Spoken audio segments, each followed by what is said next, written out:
So it gives me great pleasure to introduce everybody today to Dr. Jeff Nelson. Those who had participated in this lecture last year will remember his lecture on prognostication last year. It really was terrific, and we elected to invite him back to share that lecture with us again. He's out of Memphis, Tennessee, and is just outstanding palliative practitioner and leader. Works with fellowship program out there. So, Dr. Nelson, welcome to our fellowship lecture series, and I'll give the floor over to you. Thank you, John. Good morning, everybody. Good to be back. Let's get going. Just a couple caveats. I know it's early and a lot of you are battling through winter weather, but I am going to ask for participation at parts in this. So please don't hesitate to speak up anytime. This is an open forum. As much of it, the more it can be a discussion, the better it will be. Prognostication, just to set it up, I am Jeff. I'm from Memphis. As John said, I'm heavily involved in the University of Tennessee fellowship program. And then also within the community, my biggest project right now is nurturing a brand new program at a level 1 trauma center. So I'm the director of that program, also starting a medical director at a fledgling new hospice in town. I'm really excited about that. And I think some of my biggest joy comes from teaching all the fourth-year medical students at UT. They have a required geriatrics and palliative care course that I get to be the director of. I work with students and fellows and residents of all types every day, and I really love that part of it. And what I've noticed is that few things seem to get our sphincters as tight as being asked to prognosticate. And it's something I've thought a lot about, and there is some decent literature out there on it.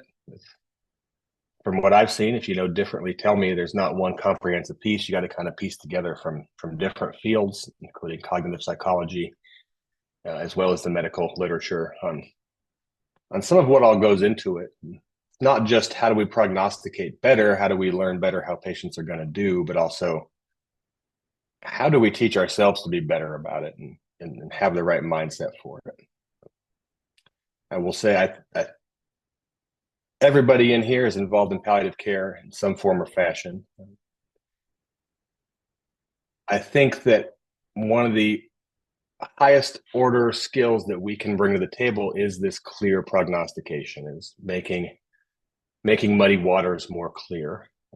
I think of us truly as a meta-analysis team. When someone has a really complex issue and there's a lot of different specialists, a lot of minds thinking about this person, and they each have their own angle. But maybe patients feel lost, families feel lost, or the providers feel lost because it just doesn't seem like things are going the way we want them to. Oftentimes our job is to step in and take that 1,000-foot view and try to make sense of it. And I also hear people talk about prognostication as if it's its own different, distinct thing. I think it is just part and parcel of what we do. It should be involved in every single patient encounter because it changes how we talk about the patient, how we think about the patient, and what we're going to bring up. So today, I want to talk about the palliative care approach. It's probably a review for most of you. I hope it is, but if you're like me, I can go back to basics all the time. I want to talk about some of the communication techniques and kind of dwell on the parts that make palliative care communication different than standard medical communication. One of my explicit goals is to get rid of the divide between standard medical communication and palliative care communication. I think all providers should do that, but we're not there yet. Our field started because there was a gap in care, and we are the acknowledgement to that, and we do approach things differently. Also, a little bit of talking about being a consultant in this. We have to get consensus from our peers, from the people that consult us, before we talk about prognostication. It also helps us talk to the patients a little more firmly. We will review some prognostic calculators. I know in medicine, we like to hang our hats on something. Hey, I have a score, I have an algorithm. I'm just going to say, there's only one I use. There's two that I use sort of daily, weekly. The rest of them, I think, are just tools, but they're not as good as getting to know the patient understanding their life, understanding their course, and learning about their um, medical situation in the moment. And then we'll go through some case studies. This is a stat that I just pulled hot off PubMed. 99.3% of practicing physicians would rather box Jake Paul than earnestly discuss prognosis with their patients. Kidding, I made that up last night, but it seems to be true from what I've seen. We don't like talking about prognosis, and there's a lot of reasons why, and we'll get through those.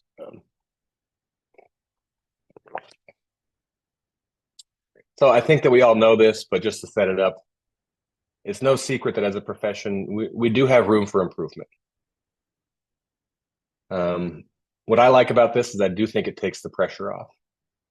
And you all tell me, but most often when I'm really getting the nitty gritty with a patient and their family and they say, hey, how long do you think? They often actually say the words, give it to me straight, doc, like we're in a movie, which I always love. And then they follow it up with say, I know you can't be exact. I don't think people expect us to name a date on the calendar. I'm sure you all have seen that in your experience. And the fact is, just the standards for our profession are pretty low. We don't do a good job of it. Some of the reasons we cite uncertainty, and of course that's true. With the fellows yesterday, we did a communication simulation with a standardized patient. And one of the scenarios was a pediatric case. The kid in the case study had leukemia, was bleeding, and ended up herniating and going through brain death. And it's interesting from our perspective. In the back of my mind, I thought, well, that's an easy one because brain death is death. We don't have to waffle on anything. And I think we find some relief in that. And so most of medicine is not brain death. In fact, almost all of it. It's very uncertain, and that makes us uncertain. Another thing we talk about a lot as a profession is this idea of maintaining hope. One of my sort of core statements when talking with trainees is that we treat communication and this palliative side, quote unquote, of medicine sort of like lore. We are evidence-based everywhere in medicine we can be, but then when it comes to talking to patients or how to preserve their emotional state when they're dealing with advanced illness, we just go back to legend and what older, seemingly wizened physicians told us. And I think hope is one of those where we have these basically medical urban legends about maintaining it and what we're going to do to patients. And I haven't seen evidence of that. In fact, I've seen evidence to the contrary. We'll talk about that.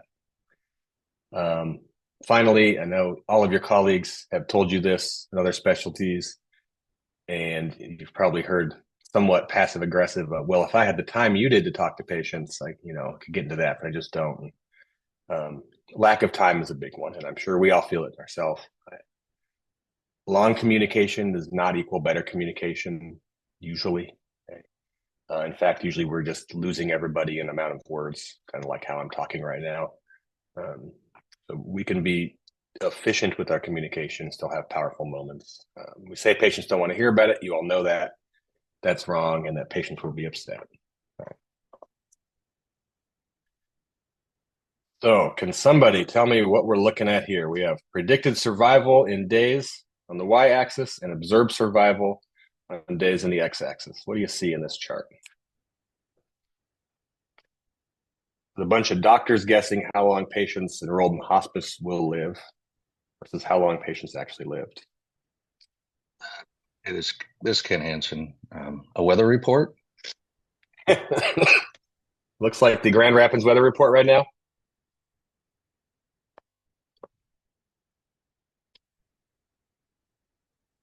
The weather report might be about as accurate.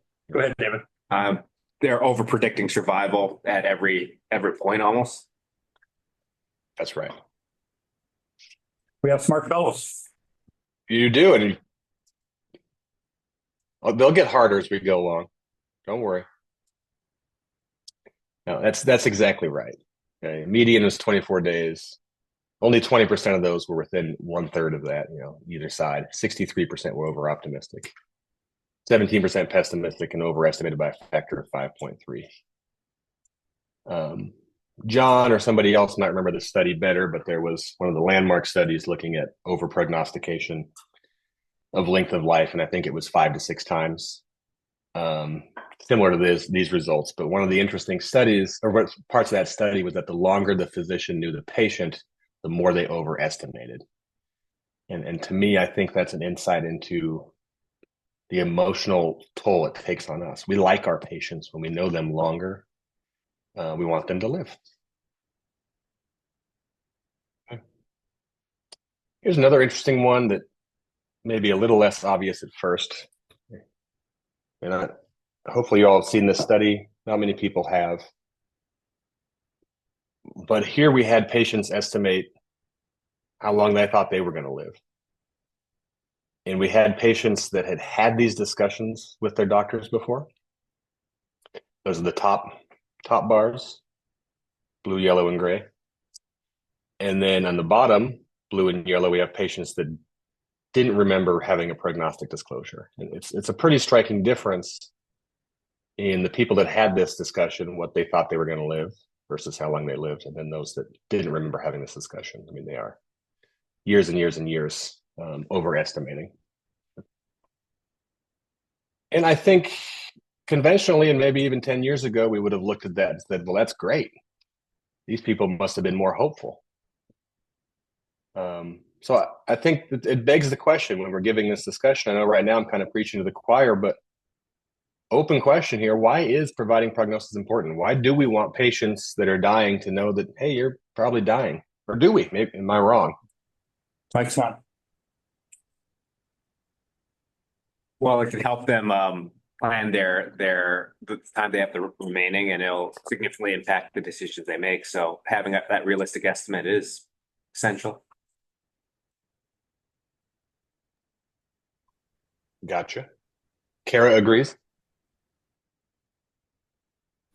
I agree. My background is rehab, so for me, it's been constant conversations of trying to help patients' expectations align with what we think the reality of their situation is going to be. It's better to help set patients up for that success and what new normal might look like. That's fantastic. I bet that's a good rehab, Kara. I do my Like best. Norm. Great. That's right. This story really stuck with me and warmed my heart. I don't know if you've seen this. This was Dr. Nato was a internal medicine doctor and professor at OHSU in Oregon. And he has now died. He got diagnosed with pancreatic cancer. And it was a real wake-up call for him. There's a lot of these stories, but he started being a patient instead of a doctor. And really had an awakening of, oh my gosh, I don't know what they're saying to me. It's not clear. I feel like I have a terminal illness, but it's not coming through. And he started speaking very powerfully to trainees about what that was like and the importance of it. And I think he just sums it up well. And it's hard to translate in modern medicine sometimes, but you can't go through your spiritual life. You can't prepare to die. And I don't know about you all, but I think that is as important a task as a physician as anything else we do. It's all part of helping people maintain health, and that includes emotional and spiritual. Okay, and then somebody wisely noticed that, hey, there are tangible things down the road that are different. And so when we have this disclosure, if someone is overestimating their life expectancy, likelihood of a DNR order is decreased by approximately 2.5 times. Less likely to complete a living will in our healthcare proxy. And the likelihood of preferring life prolonging over comfort-oriented care is more than 1.5 times higher. So we can actually have numbers to these things now. And this is oh my gosh, I'm too old. This is a 9-year-old study now. I've got to update it, but it maintains. Most importantly, no difference in depression or anxiety after disclosure. You see, I'm building to eradicate one of these myths that we're going to wreck our patients by being truthful with them.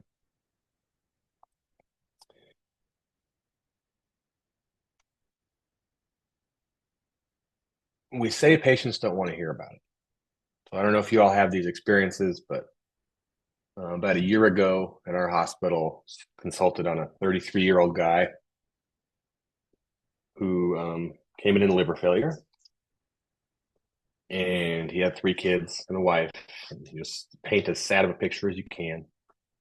And I got a CT scan and this colon cancer, lots of liver mets, obstruction. And he soon was going into just florid multisystem organ failure. And he was dying with a capital D day by day. Oncology was also consulted, of course. And about 36 hours before this guy died in the hospital, I talked with the oncologist after that person had just come out of the room. And he said, "Oh, I gave it to him straight. Yeah, I gave it to the family really straight. You know, I told him I don't know if he's going to make it right now, and that he can't get any chemo. He would have to get his nutrition and his activity level up. You know, told him there's about a 20% chance that we could give him chemotherapy down the road because, you know, you got to maintain hope." And I know you all have similar stories. I love this guy. We've referred friends to him as an oncologist, but it's one of these things that we got to maintain hope, and patients don't want to hear the truth, but it's not true.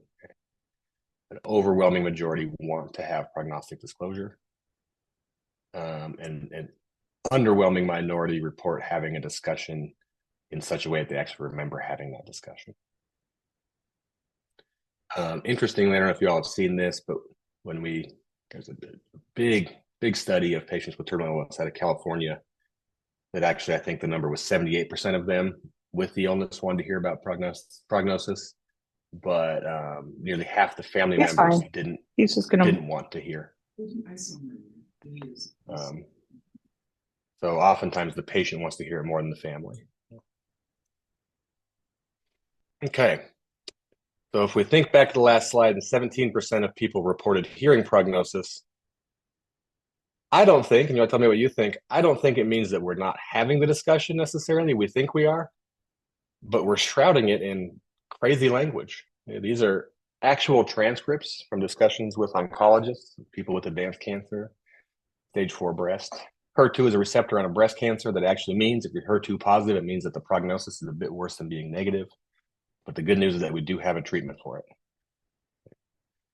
Or so if I put you in the Xerox machine and I add 100 of you, okay, 50 of you would be cured with the surgery alone. What do y'all think about this kind of language? Maybe it's perfect.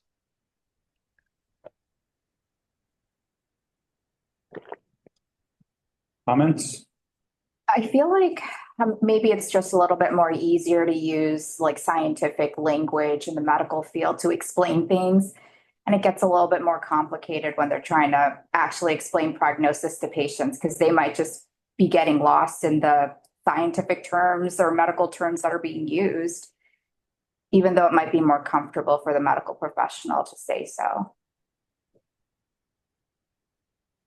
And I think that it gets back to what you said earlier, Jeff, and that's, you know, what we say and what they hear are different things, and we need to be more honest with them. And part of this is just skirting the reality of that. I mean, I look at that first one, a bit worse. What does that mean? And treatment, yeah, we have treatment, but someone's got stage 4 breast cancer is most likely, unless they have another comorbid condition, they're going to die from metastatic breast cancer at some point down the line. And so people interpret that word treatment as cure. And so. Absolutely. Thank you. I don't know if y'all have heard this before, but words matter. John, have you given that wonderful lecture yet? Yeah, I have, and the silence really is reflective of what they probably thought about it. So I enjoy it. But that's right. And so I think this is one of the powers that we use in the palliative care world is a headline. Instead of saying, all these details are important. Let's take the stage 4 breast. HER2 is a receptor on breast cancer. That actually means if you're positive, the prognosis is a bit worse than being negative. Great. Good information. But the good news is we do have a treatment for it. We would say it differently. We would lead with the, sort of like you write a term paper, we would lead with the take-home statement. And then as patients are ready, feed them the details that support that statement. And it might be something like, in the right setting with permission and after giving your warning shot, right? Like, metastatic breast cancer is a cancer that people usually die from. That doesn't mean we don't have treatments that can help you live longer or better. As we go along, we're going to learn more about your cancer and exactly what treatments there are for it. And let that sit. And then we can get into the details as things go on. But I'm not sure who the first person that commented was. But I want to go back to your point of how hard that is. That's really easy for me to say, sitting in my baseball hat in my office, not in front of the patient. I think that it's so hard to do that in real time. And I don't know about you all, but the oncologists that I work with in Shelby County, the big clinic, they see about 50 to 60 patients a day. So it is tough. I'm going to skip that. Okay. So let's talk about hope. What do y'all think about maintaining hope when you're telling someone that they have a terminal diagnosis? Is it something you worry about? Is it something you've experienced, something you've seen? I know I have.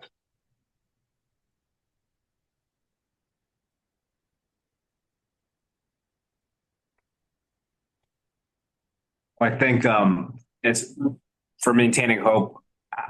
I don't think it benefits to completely squash someone's, perception and hope, so abruptly. I think there's a difference between being truthful to people and easing them into like a bad reality. So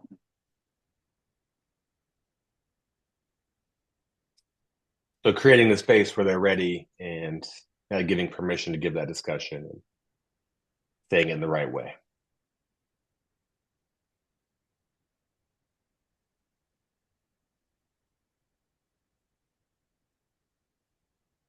Todd.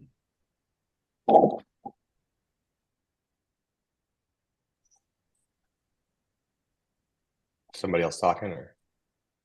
Looked like Holly had unmuted. I wasn't sure she wanted to say something or not. There's a comment in the text box there. The analysis of the data is the job of the provider rather than providing the data details of the patient and expecting them to be able to make an informed decision while under the duress of experiencing the illness. So I really like that perspective, the analysis of the data, because people, and especially with our EMRs the way they are, I often know the data before my providers know the data. And so our ability to analyze and interpret that for them is huge. Go ahead, Sammy. Yeah, I just find it fascinating. A lot of times when we talk about maintaining hope, and hope itself is that it's always regarded to hope for cure, hope for living, and their hope can be so much more than that. And often you can shift your hope, and we can still hope for a lot of things despite what's happening. And I think a lot of our fear as providers is when you are faced with something that is incurable, we think all hope is gone ourselves, and we may put that on the people we're seeing.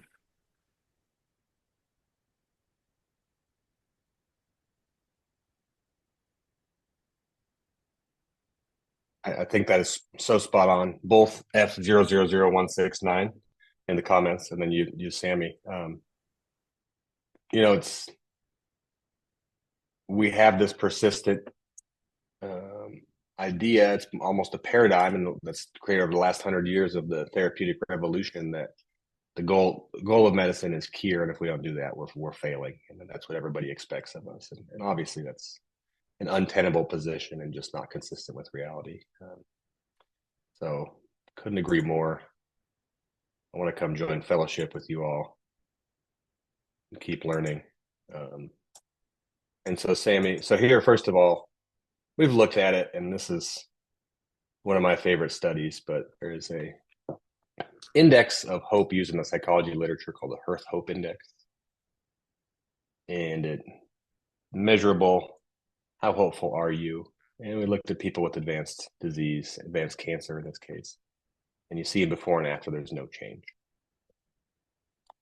And I think it really, I've lived this with a few patients, and it reminds me of this guy who is died about a year ago, actually.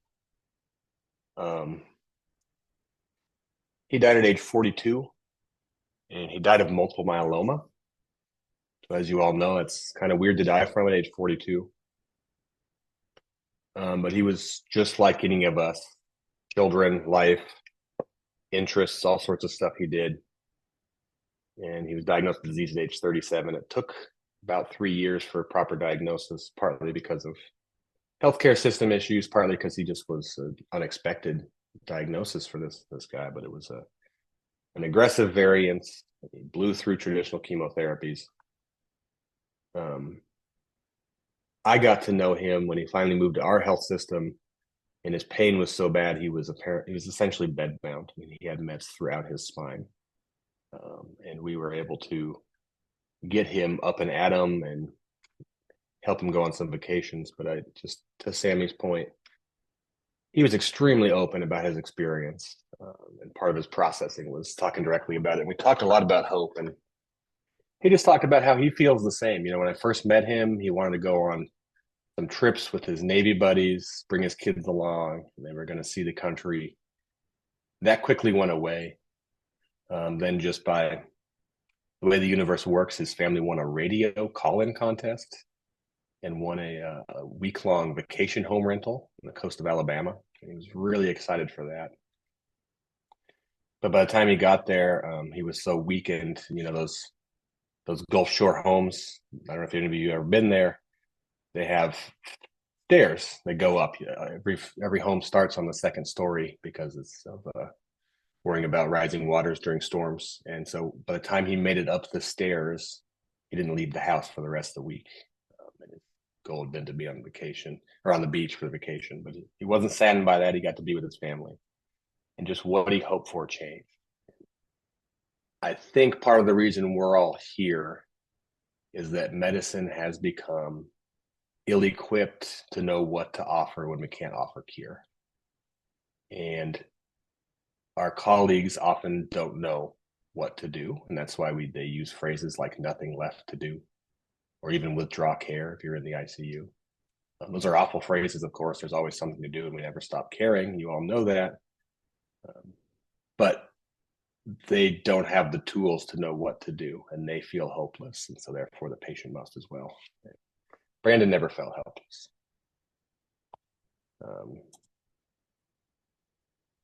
A little plug for this article. This is, I get to work with some St. Jude people. Erica Kay is just a magnificent palliative care doctor, researcher. I think she just won AHPM Researcher of the Year or something. But she has worked a lot with the St. Jude bereaved parents of kids that have died while under the care of St. Jude, that come back year after year to help other parents navigate terminal illness, but also to help healthcare trainees know how to better talk about these things and offer support.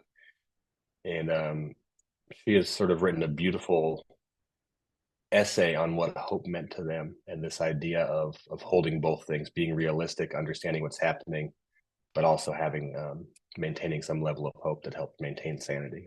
Just implore everybody to read this. It's beautiful. Okay. Let's get to the nitty-gritty. All right. I'm curious, do you all teach sort of a standard format for setting up a big discussion, family meeting format, delivering bad news, that kind of stuff? Yeah, we have we actually had a lecture, about 2 months ago on the kind of the setup, the structure, content, and the process for family meetings. Okay. Well, tell me how far off mine is, but I'll tell you sort of how we approach it down here. And I think a lot about the standard medical model, and you all know this, you've seen it. I do it sometimes. Do as I say, not as I do. But what do? We stand outside the door. We have an agenda. This is what's important medically. We come in. We often don't ask permission to come in. We often kind of barge in. Oftentimes they're standing over a vulnerable patient in their bed, and we say an avalanche of facts. Lesion getting bigger, compression leading to bronchiectasis means a poor prognosis. I've heard people say GCS, azotemia, encephalopathy. These are actually all words used in one conversation I was listening to with a primary team. And then when the patient's overwhelmed, we say, hey, so any questions? What do you think? Or what's your decision, right? And then when it gets uncomfortable, there's some silences that we often fill with things that would go better on Hallmark cards or pillows. And then we go to the hallway and call palliative because the patient's family is unreasonable and don't want to make a decision or don't make one we agree with, right? I know I'm cherry picking bad elements of all these decisions to make a point, but a lot of conversations are more or less along that. I think that what makes us powerful and the dark art of palliative care, and you tell me how much it jives with your format, but we learn about the patient first whenever possible. One of the things that makes us effective is developing the skill to build rapport in a couple minutes. We sometimes when it's, you know what, is hitting the fan, we don't have an hour to sit, we don't have multiple visits, we got to go in there and talk through things. So we learn about the patient first. I have my 2-minute life review rapport building kit. You all have your own. I like to use a lot of dad jokes because that's my personality. And you learn who the person is, and the goal of that is to learn what is sacred to them. What we're doing with medicine is trying to connect people with what's most important with them. They're not a disease to be cured. They are a person that wants to get back to life. And then when we've learned a little bit about them, we've given our warning shot and gotten permission, we meet people where they are, of course. I am a stickler that I don't ask, what do you know? What do you understand? It feels rude to me. I'm sure you all are taught that as well. I like to put the onus on us. What have you been told? What has Dr. Mulder told you about your health right now? What things have you heard? This to me is where it gets fun, because then the patients start talking. And then we learn what words they use to characterize their illness. We learn what's important to them. I think I work a lot. 60% of my consults right now are from the trauma ICU. Work with a lot of people that are broken up. And the classic one is someone comes in with a severe traumatic brain injury, but they also have an open femur fracture. And I am asked to come in and talk about trach and peg and long-term institutionalization because of brain injury. And I talk to families, and all they have thought about is, why is his bone sticking out of his leg? When do we fix it? So until we resolve that mismatch, we're not going to have a real conversation. The other thing about this is it often saves time. And it is interesting to me how many times per week I ask that question. What do you know? What are you all thinking about? What have you been told? Excuse me. And they say, well, we were talking, we heard that the brain bleed is pretty bad and there's not a surgery to do it. And I don't think Grandpa wants to live like this. He's told us that. He told us he'd haunt us if we ever did that to him. So what do we do? Boom. If it's medically reasonable and they come to that decision, then we're done. We're not done. Then we talk about the part of de-escalating care and what that transition looks like. But we just let people take us where they need to be taken. Does that at all jive with your all's model for family meeting? Yeah, I think that's it tends to be person-based, values-based, and open-ended. So, yep. Others on the Gretchen agrees. All right. Gretchen, let's be friends. Some of the things that I know you all are taught again, but man, we lose them in the moment when we're stressed out. Okay. Obviously, we're actively listening, but these key problematic words. I just want to get better. We have to do everything. Miracle. They can throw us for a loop. They're oftentimes when we get consulted inpatient, when people are using that as smoke and mirrors, as subterfuge. Tell me more, tell me more, tell me more to all those. Really understand what people mean. All right. Let me move on. You all know this already. Okay. Most of my experience in talking with people and ultimately giving prognosis is with people that are dying in the hospital. Okay, so it's a little more immediate, a little easier. But I think it's important if we think back to a few slides ago, the transcripts of actual oncologist discussions. We need to figure out what kind of conversations are we having a lot of, and how do we talk about that in a more clear way? Because to someone's excellent point, it's hard. These are really complex scientific issues that we're approaching in minutia, and we have to express it in big terms. So as you develop your practice, you're going to find that, I keep stumbling on this type of patient. It's just not clear. So you have to practice. I have found that failure is a good one. People seem to understand that. Right? If you're on a ventilator, your lungs have failed. If you're on dialysis, your kidneys have failed. If you're on Levophed, your circulatory system has failed. Right? And it tends to resonate with people, just my experience. And then finally, the D word. If we know someone is dying or we think they're going to die, we owe it to them, as we talked about, to use that word.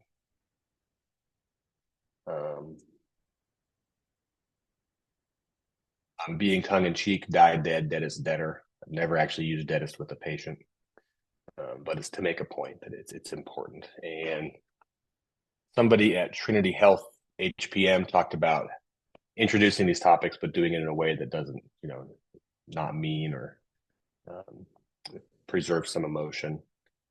I don't know what y'all's experience is, but we tend to be scared of this D word. But the most common reaction I get from patients and families when I say it is, thank you, thank you, thank you. Because they know it. A person with metastatic pancreatic cancer that's lost 100 pounds and doesn't recognize himself in the mirror and has constant pain and nausea, they know they're dying. We're creating cognitive dissonance if we don't use that word.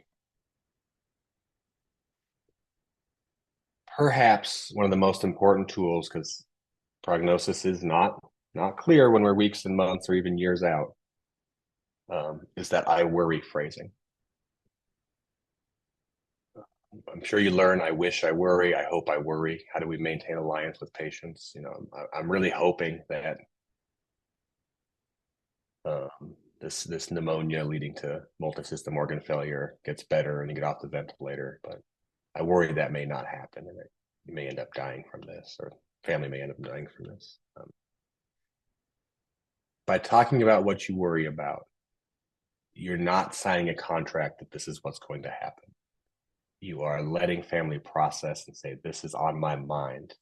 You're not being beholden to that. And it opens up our sort of emotional liability for prognostication. So, if it's someone with colon cancer with Mets that's not eating and is having intermittent bowel obstruction, and you see them in your clinic every day or every month, and they're going down,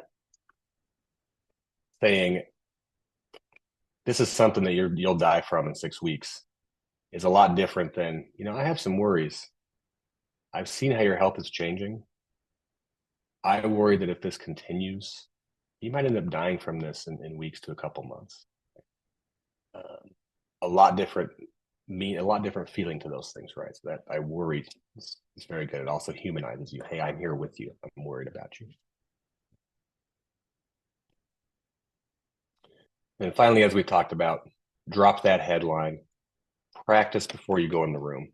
Okay? I think that this person is now on exploring third-line chemotherapy options. Their nutritional status is on the floor. They're barely able to get to the clinic. I think that it's time to talk about what end of life needs to look like for them. How am I going to summarize this for the patient? This is important work we do. Drop that headline.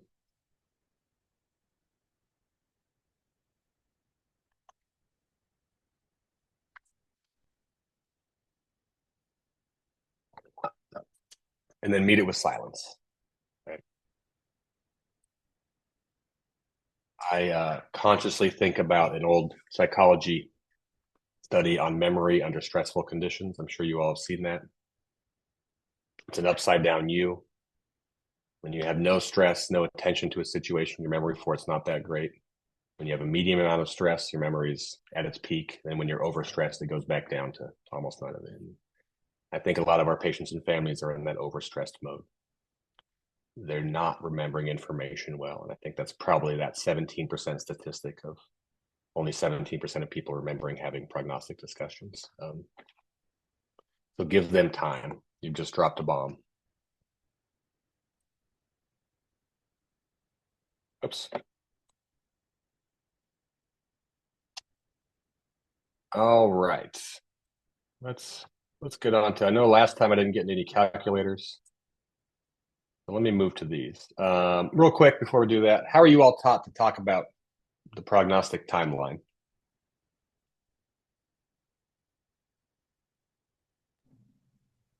Ranges, days, weeks, months. Perfect. I like to add minutes to hours to that for my practice. But yes. Okay, so we have what, 10 minutes left? Oh, we got it. Well, All right. I want to move to some calculators here. Okay.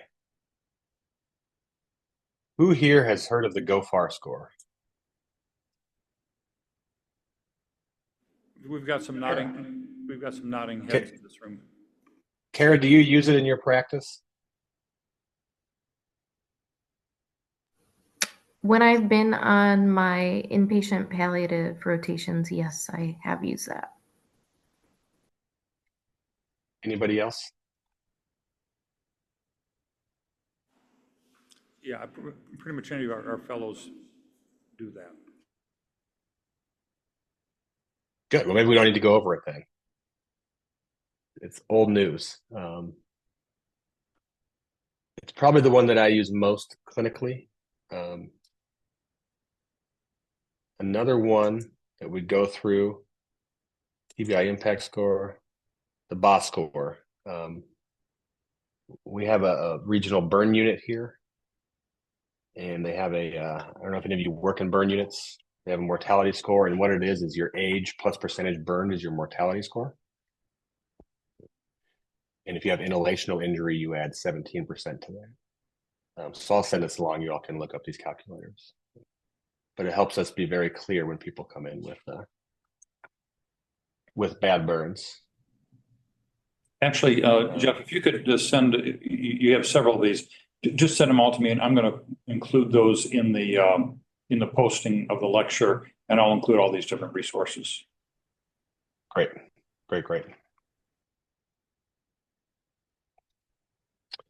All right, and then I'm sure you all have seen the ePrognosis slide or site. They've got a calculator for everything. I'm going to go back to some of my original statements. I know that we want these things that we hang our hat on. I have not found them to be that useful clinically, to be honest, but I welcome all other experiences. I just haven't found anything better than our own experience in talking with patients.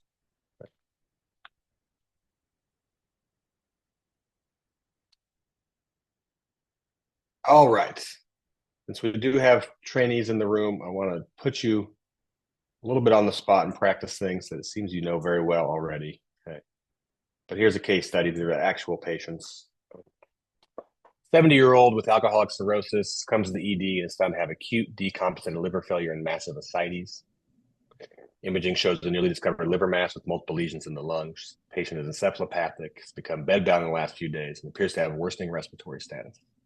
He's on a non-rebreather, is not able to provide history, and labs show an elevated INR. You are consulted by the hospitalist to help family decide on, quote, goals of care, and you meet the patient and his only living relative, an adult son in the ED. Someone please share with us your thought process as you go to meet this patient.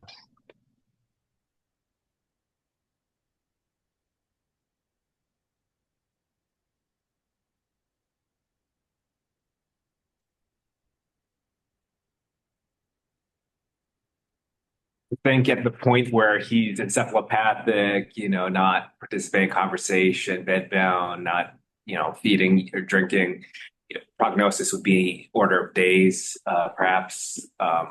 And my process engaging with family would, I think at this point, you would need to understand what they're understanding or how they've seen him through this process, because that would probably affect a lot, given that these liver cirrhosis patients often have that up and down course. So they may have seen a lot of this before, but are expecting recovery.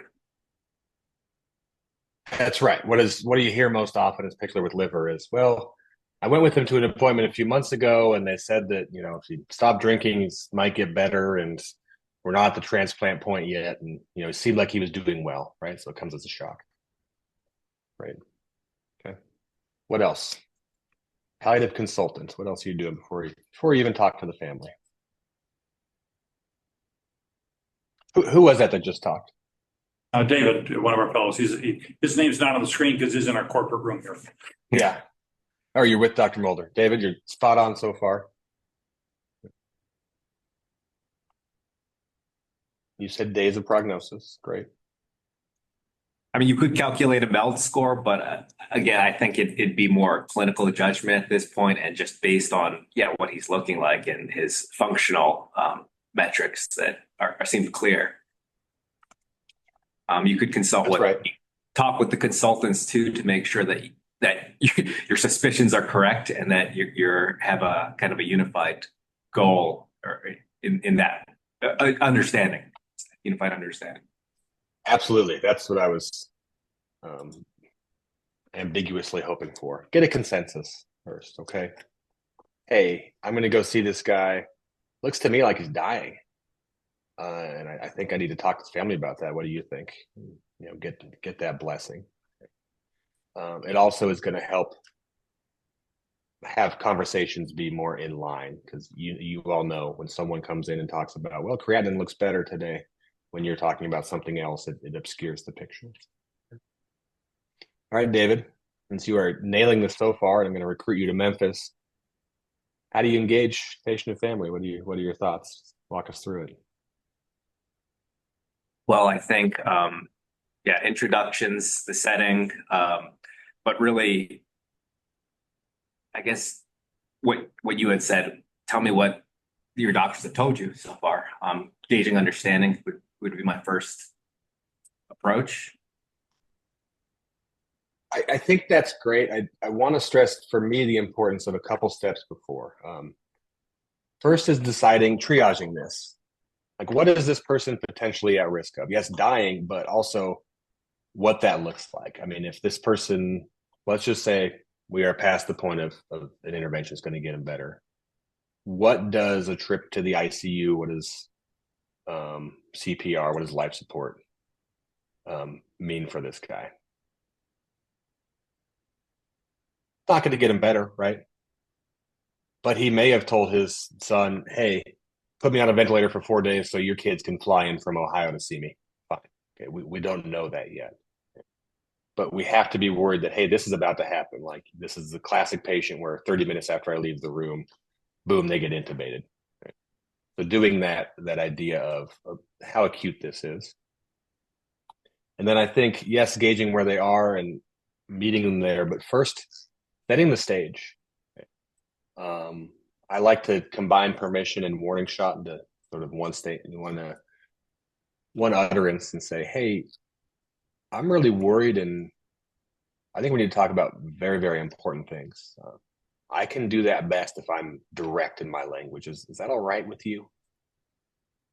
And you might hear, I know in the setup it only has one family member, but you might say, my wife she's parking right now. Can you just give me 15 minutes? I want her here, something like that. Or most often what you're going to hear is, oh my gosh, yes, nobody's told us anything, right? But that invites you in to have this conversation that lets them perk up. They're like, hey, I need to stop looking at Instagram as I'm nervously doom scrolling, to put that down and listen to you. And then, yes. So what have you been told? What have they told you before he came here and since he came here? Just right what David said. Okay. And David, I'm going to keep stringing you along. Hope you took your propranolol this morning. God, yeah, me too. I got ran out about halfway through. It's been a bummer.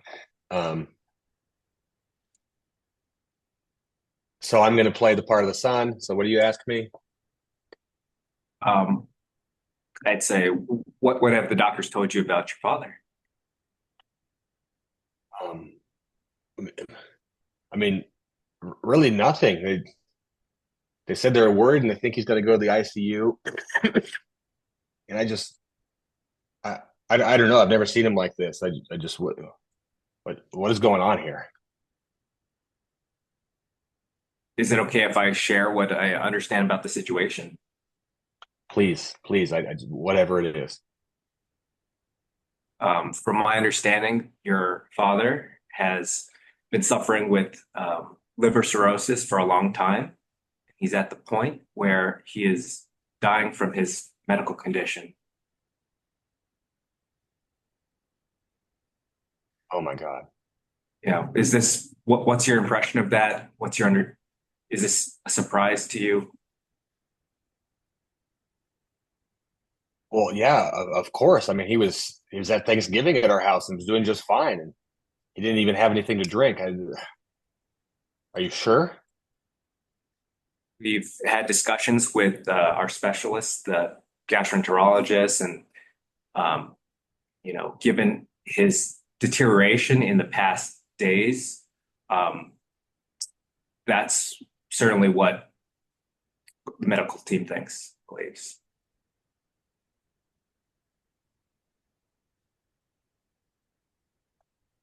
David, wonderful. How do you do, everybody? Great. Fantastically. Okay. So now jump forward, David. I believe you. He always said he didn't want to live on machines. What? Give it to me straight, Doc. What are we looking at? So at this point, there are multiple paths we can go down, and I can explain to you what they would entail. There's but it'd be important to understand if your father had any perspectives about what he envisioned the end of his life to look like when he came to it. Is this something that you discussed with him before? Well, I know that he needs to have his cat present with him. That's what he always told me. Because his cat always sleeps at his left hip. I mean, you said he's dying. I mean, do I have time to go? His home is 20 minutes away. Do I have time to go home? I mean, how much time are we talking about? As far as I can tell, I believe you'd have time to do that, certainly. Based on what I'm seeing in the ICU right now, I would expect more on the order of days, if given. It can always be more or less. We're never certain for sure, but to my available knowledge, based on what I'm seeing, I would say on the order of days. I think that's very reasonable. If that's what was important to him, let's honor it. Let's bring the cat in. Let's have his cat sit on his lap and enjoy that time together. Beautiful. The only problem with that, David, is that he didn't tell you that the cat is a catnip addict. Like that crazy. We'll cross that bridge when we get there. Good job. I think an appropriate, in this case, those ranges are there for a reason, and as part of it is to cover us hours to days, because this guy could get unstable and crash before then. But absolutely beautiful. I want you to be my doctor. Okay, I think our time is up. Kudos to David and all of you. Thank you. Do we go through the questions as a group or just send them to you? I forget. That's just for CME purposes. That's Okay. just sent to attendees so they can get their credit for attending. I'll send it to you in a with all my stuff. Okay. Yeah, and well, along with the PowerPoint too. Right. All right. Before I sign off, get myself to work. Any questions or comments? Or What I appreciated about this, a lot of prognostication lectures spend the hour going through the tools so that you can figure out, is this 3.8 months or is it 6.2 months? And those are calculators, they're intuitive, and so that's why I want to include them. But what I appreciated is just more, what do we do with this information and how do we really engage the patient and families in a prognostication discussion? And so that's what I appreciate about what you did today, Jeff. well, thank you. That's very kind. Any other comments or questions for Jeff? If not, then Thank you, everybody. It's nice to see you. Yep. Good luck with the winter weather. All right.